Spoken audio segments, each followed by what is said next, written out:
What is up, guys? It's your boy Rick Kakis, and today we're going to be taking a look at a brand new piece of exotic Titan armor added to Destiny 2 within Season of Plunder. But here's the thing. These things were apparently so broken that Bungie disabled them before a single player was able to get their hands on them. And so, let's get started. But really quick, I know a lot of you guys know I'm an Astro gaming partner, but as a result, I'm also a Logitech gaming partner. So they just released their brand new G502 mice. They look fantastic. They're getting a ton of hype. Guys, you can use code KAKISHD to support the channel and get a discount on any Logitech product, including these banger mice. So I'll just leave a link in the description down below. Definitely go check those things out. Alright, now moving on from there, the exotic in question is the Point Contact Cannon Brace exotic gauntlets. And these things were apparently causing some major problems for Bungie, because as you can see, this tweet from Bungie Help is coming out just before the release of Season of Plunder, saying that there's issues they are investigating, and in the first bullet point you can see that the Point Contact Cannon Brace has been temporarily disabled. So before the season even started, Bungie yeeted these things into the Shadow Realm. You could still acquire them, and that's what happened to me. I did the Lost Sector. When gauntlets were featured, I got them, but I couldn't equip them. It's only been in the last couple of days you've been able to use them. They've been undisabled, and that's why we're making this video. We have a whole build to show off with these things.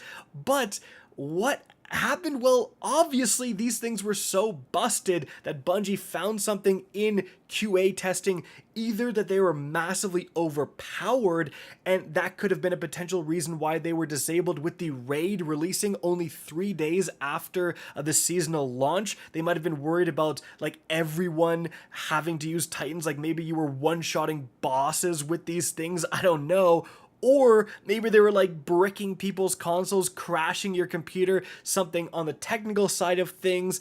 Maybe Bungie will reveal why they were disabled before anyone could use them in the future, but all I know is that apparently these things were so literally broken that they had to be disabled until, again, only a few days ago. So what the heck do these things actually do? Because I'm expecting some crazy stuff. So the intrinsic perk is Hammer of the Gods.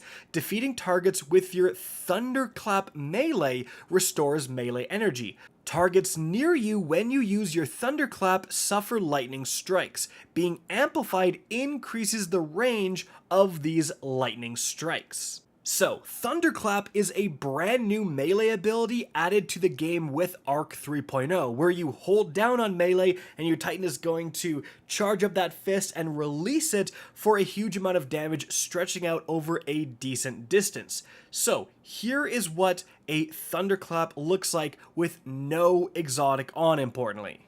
So after charging it up, I absolutely yeet this red bar, and the other enemies are just a little bit too far out of range. But that's really important footage because I can directly compare it now to what happens with these exotics equipped. So I pretty much get into the same scenario, same melee range here, but this time when I yeet this guy, you can see there's a secondary arc kind of lightning effect that goes off and deals damage to those enemies that were out of range. So they didn't get hit with that first initial strike. It was still that kind of one red bar, but you can see that other additional damage from these exotics spread out now.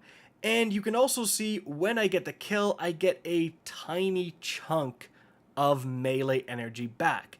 Now, as I continue to experiment with these exotics, you can see that if I kill multiple enemies with this thing equipped, I will seemingly get more melee energy back. So in this example here where I kill these 3 dregs, I get 30 to 40% of my melee energy back, whereas previously when I just killed one guy, I got a tiny sliver. I also, while using these things, seemingly noticed that if I was to kill higher tier enemies like yellow bars, it would give me more melee energy back than normal. But, that's it. And both of these additional effects that the exotics provide don't feel that impactful. I mean, for regaining your melee energy, obviously it's good, but I was kind of expecting to get my entire melee back. And if that sounds ridiculous, it's already in the game with the insurmountable Skull Fort. As you can see right here, this thing gives you your entire melee back and triggers health regeneration when you get arc melee kills. So if you're running Shoulder Strike and you Shoulder Strike into a bunch of enemies, it kills all of them, you get your Shoulder Strike back instantly. It's super fun to use, and it's something I've been experimenting with when developing Arc 3.0 builds. Like, I often use builds for days, weeks, trying different things before I eventually make a video, and the Skull Fort seems like a far superior choice if you're trying to put together an Arc melee build. However, the Skull Fort doesn't provide additional damage, whereas the Point Contact Cannon Brace does. But as you saw from that footage, the additional damage is pretty minuscule. Like, it's just gonna tickle nearby enemies. It's not like it suddenly kills them or does anywhere near the same damage as the melee itself. Now, yes, if you're amplified, it's supposed to increase the effects, but I never noticed absolutely popping off with this lightning effect. It felt like kind of a cool addition, but not something that was completely changing the power level of this melee, because really, the melee itself is the good part. The Thunderclap melee does a lot of damage, and in the build we're going to be showcasing today, you can really augment it to be a powerful ability that you want as much as possible. I just don't think that the Point Contact Brace, like, I just don't get it, right? Like, these things do not seem like they were worth disabling for the day one raid. Perhaps Bungie over-nerfed them and they were absolutely insane just before the season released. With all that being said, if you do get these, holy crap, you can put together a very fun build just because of how awesome, again, that new melee is. So let's go over what you should be running here if you get these things. So obviously you have to run Thunderclap. I'm running Touch of Thunder to massively improve my grenades, and then Knockout, because defeating targets with melee attacks will start health regeneration and make me amplified. Obviously, I'm doing a lot of that. For my fragments, I have Spark of Recharge, so I get my melee more often if I'm wounded. Spark of Feedback, that's going to increase my melee damage if I take damage, obviously amazing. Spark of Magnitude to improve my grenades. I'm using Storm Grenade in combination with the Aspect. And then Spark of Resistance. This is great if I'm surrounded. I reduce my incoming damage, and it improves your strength. Perfect for a melee build.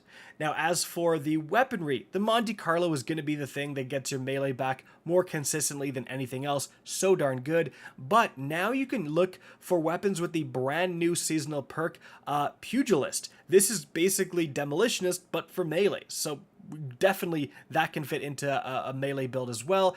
Now, Radiant Light is going to be a fantastic mod. You combine this with any other arc mod, it gives you plus 20 strength. You just get your melee more often. Seeking Wells is great. Make those wells come to you. And also hands-on, so I get more super energy from my melee kills.